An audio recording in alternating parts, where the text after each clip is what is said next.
Hello friends, कैसे हैं आप सब। आई होप आप सब अच्छे होंगे। और आज हम बात करेंगे जेड प्लांट की, जिसे लकी प्लांट भी कहा जाता है। और इसे क्यों लगाना चाहिए और इसकी विंटर में क्या केयर है, आज हम इसके बारे में बात करेंगे। मैंने 8 साल पहले इस प्लांटर में लगाया था, इसको कटिंग से लगाया था। इन सब का मदर प्लांट है।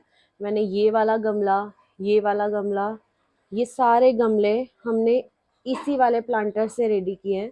और ये वाला भी जो हमने प्लांटर रेडी किया था, इसका जो मदर प्लांट था वो हमारे पास खराब हो गया था, उसकी रूट्स खराब हो गई थी।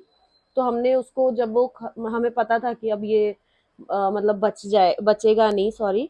तो हमने उसकी सारी कटिंग्स जो ऊपर से सही थी वो तोड़ के सारी इसमें लगा दी थी। और फिर जब ये रेडी हो गया तो ये सारे हमने इसी से रेडी किए हैं। हमने छोटे वालों में भी लगा रखे हैं, इसमें भी अच्छे से चल रहे हैं, इनकी ग्रोथ काफ़ी अच्छी हो रही है इसमें भी।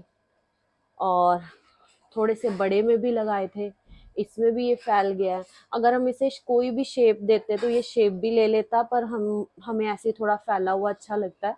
और एक इसमें लगाया था हमने, इसमें भी बहुत अच्छे से इसकी ग्रोथ हो रही है, बिल्कुल फैला हुआ, हर तरफ से इसकी ग्रोथ हो रही है। और हमने इसमें से कटिंग्स और बहुत सारे लोगों को दी है। ये हमने खरीदा था, ये हमने कटिंग से नहीं लगाया। इसका कलर भी बाकी से थोड़ा सा लाइट है। और ये हमने हैंगिंग बास्केट रेडी की थी। अब हम इसका नेक्स्ट ईयर सोच रहे हैं इसका बोनसाई बनाए, क्योंकि जो इसकी स्टैम्प है वो काफ़ी थिक हो गई है। इसमें हम इसे नहीं छेड़ेंगे, लेकिन जैसे ही समर्स आने वाली होगी हम इसको बोनसाई में सोच रहे हैं रेडी करने को। तो एक प्लांट से हमने कितने सारे प्लांट्स रेडी किए हैं। एक ये वाला, एक वो वाला, 2, 3, और ये वाला 4, 4 रेडी किए हैं। इसके अलावा हमने बहुत सारे प्लांट्स गिफ्ट भी किए हैं। देखने में ये इतना हेल्दी नहीं लग रहा, इसके जो लीव्स भी है वो काफ़ी दूर दूर है। वो इसलिए क्योंकि ये 8 सालों से इसी प्लांटर में हमने इसे बिल्कुल नहीं छेड़ा। और अगर हम इसे छेड़ेंगे भी ना तो ये ख़राब हो जाएगा, क्योंकि ये बहुत ज़्यादा अंदर फैल गया और इसकी कोई ज़्यादा गहराई भी नहीं है। और ये कितना सॉफ्ट होता है, अगर हम इसे छेड़ेंगे तो ये टूट जाएगा, इसलिए हम इसे छेड़ते नहीं हैं। लेकिन हम इसी में से कटिंग्स लेके और प्लांट्स रेडी कर लेते हैं।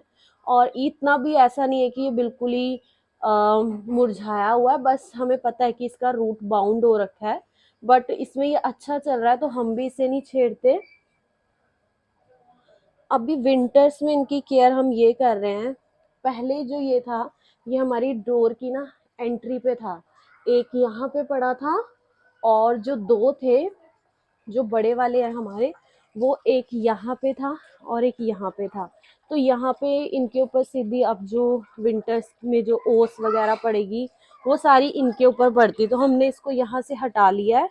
और ये जो टर्टल था, ये हमारी एंट्री के यहाँ पे था, यहाँ पे पड़ा हुआ था, तो इसको भी हमने हटा दिया है। अब इनको हम ऐसी जगह रख रहे हैं, जैसे मैं इसको चाहे तो हम इसको यहाँ रख देंगे, जो ये वाला पूरा स्टैंड है, या इसको हम दूसरी साइड रखेंगे जहाँ पे इनके ऊपर सुबह की जो ओस होती है और जो रात की ओस होती है वो इनके ऊपर ना पड़े। एक इस चीज़ का ध्यान रखना है। हाँ, इनको इंडोर नहीं रखना, अगर हम इनको इंडोर रखेंगे तो ये खराब हो जाएंगे।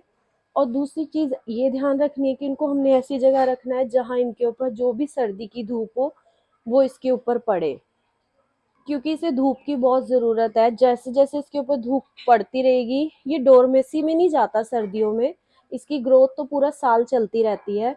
और इसलिए इसको धूप की भी ज़रूरत होती है। अगर हम इसे बिल्कुल शेडी एरिया में रख देंगे जहाँ इसके ऊपर धूप बिल्कुल ना पड़े तो ये फिर ख़राब होने लग जाएगा। तो इसको अब हम ऐसी जगह रखेंगे जहाँ इस पर सिर्फ ओस ना पड़े, जो रात की और सुबह की होती है, लेकिन धूप जो है वो इसको 3-4 घंटे की एटलीस्ट जब भी धूप निकले वो इन्हें मिलती रहे। पानी का हम गर्मियों में भी इसे पानी तभी दे रहे थे जब इसकी मिट्टी ड्राई हो रही थी, और सर्दियों में भी हमें इसे पानी तभी देना है जब इसकी जो मिट्टी है वो ड्राई हो। इसको बिल्कुल ओवर वाटरिंग नहीं करनी, अगर हम इसमें ओवर वाटरिंग करेंगे तो ये ख़राब हो जाएगा। इस चीज़ का बहुत ज़्यादा ध्यान रखना है। गर्मी हो तो भी ध्यान रखना है, और सर्दी में थोड़ा ज़्यादा ध्यान रखना है, क्योंकि वैसे ही हवा में नमी होती है और इसकी जो रूट्स वगैरह होती है बड़ी सेंसिटिव होती हैं। वह सभी सर्कुलेंट्स जो होते हैं उनका पानी से ही ज़्यादा सड़ने का खतरा होता है, तो इसलिए विंटर्स में ज़्यादातर इस पे यही ध्यान रखना है। फर्टिलाइज़र की बात करूँ तो इसे एज सच फर्टिलाइज़र की ज़रूरत नहीं होती समर्स में भी, और पर अगर डालना चाहते हैं तो आप समर्स में जब इसका ग्रोइंग टाइम होता है तब डाल सकते हैं। विंटर्स में इसे खाद की बिल्कुल ज़रूरत नहीं है। अब मैं विंटर्स में अगर मुझे इसकी कटिंग शटिंग करनी होगी तो मैं थोड़े थोड़े इसकी कटिंग्स जैसे मुझे करनी हो तो मैं कर देती हूँ, किसी को कटिंग देनी हो तो दे देती हूँ, लेकिन मैं इसकी हार्ड प्रूनिंग नहीं करूँगी। हार्ड प्रूनिंग मैं इसकी समर्स में करूँगी, जब बाहर का मौसम आने वाला होता है या जब प्रॉपर समर्स आ जाती है तभी मैं इसकी हार्ड प्रूनिंग करूँगी, क्योंकि वो उसका ग्रोइंग टाइम होता है। अभी मैं इसकी हार्ड प्रूनिंग बिल्कुल नहीं करूँगी। हल्की फुल्की छटाई आप कर सकते हैं, जैसे मैं भी करती रहती हूँ, कटिंग्स वगैरह देती रहती हूँ, तो उससे क्या है कि इसकी ग्रोथ अच्छी होती रहती है, पर इसकी हार्ड प्रूनिंग अब विंटर्स में नहीं करनी। जेड प्लांट को लकी प्लांट भी कहा जाता है, क्योंकि इसे ज़्यादातर लक का सिंबल भी माना जाता है और इसे एक दूसरे को गिफ्ट करना भी बहुत ज़्यादा ट्रेंड में है। किसी भी ओकेजन पे हम इसको गिफ्ट कर सकते हैं।